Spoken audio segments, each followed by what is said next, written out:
India Chandrayaan three ప్రయోగం success కావడంతో ప్రపంచ దేశాలు జాబిల్లిపై దృష్టి పెట్టాయి. ఆ మధ్య రష్యా చంద్రుడిపై ఓ రాకెట్ లాంచ్ చేసి ఫెయిల్ అయింది. ఇటీవల చంద్రుడిపైకి జపాన్ ఒక ప్రయోగాన్ని చేపట్టింది. ఈ ప్రయోగంలో సాంకేతిక సమస్యలు వచ్చాయి.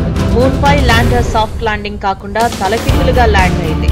దీంతో జపాన్ శాస్త్రవేత్తలు ఈ ప్రయోగం దాదాపు ఫెయిల్ అయినట్లుగానే భావించారు.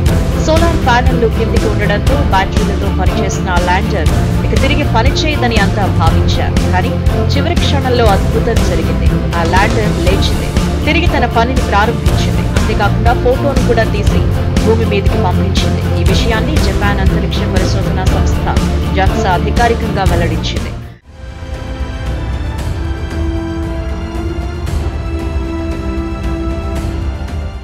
జాబిల్లిపైకి తాము ప్రయోగించిన ల్యాండర్ తిరిగి పనిచేయటం ప్రారంభించిందని జాక్సా తాజాగా ప్రకటించింది.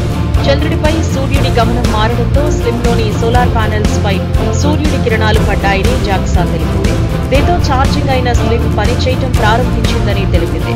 అందులోని టెక్నికల్ సమస్యను పరిష్కరించామని, దీంతో అర్ధరాత్రి ల్యాండర్తో కమ్యూనికేషన్ వ్యవస్థ ప్రారంభమైందని వెల్లడించింది. చంద్రుడిపై ప్రయోగాలు చేసేందుకు జపాన్ కొన్ని రోజుల క్రితం smart lander for investigating moon slim అనే ప్రయోగాన్ని చేపట్టింది. ఈ స్లిమ్ ఈ నెల 20వ తేదీన చంద్రుడిపై ల్యాండ్ అయింది. అయితే ఈ స్లిమ్ సాఫ్ట్ ల్యాండింగ్ కాకుండా తలకిందులుగా ల్యాండ్ కావడంతో అసలు సమస్య తలెత్తింది. అందులో ఉన్న సోలార్ ప్యానెల్స్ పై సూర్య కిరణాలు పడకపోవడంతో ముందుగా అందులో ఉన్న బ్యాటరీల నుంచి శక్తిని తీసుకుని పనిచేసింది.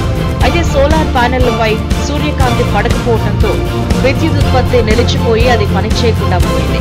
తాజాగా ఆ సమస్య తీరిపోయినట్లు జాక్సా వెల్లడించింది.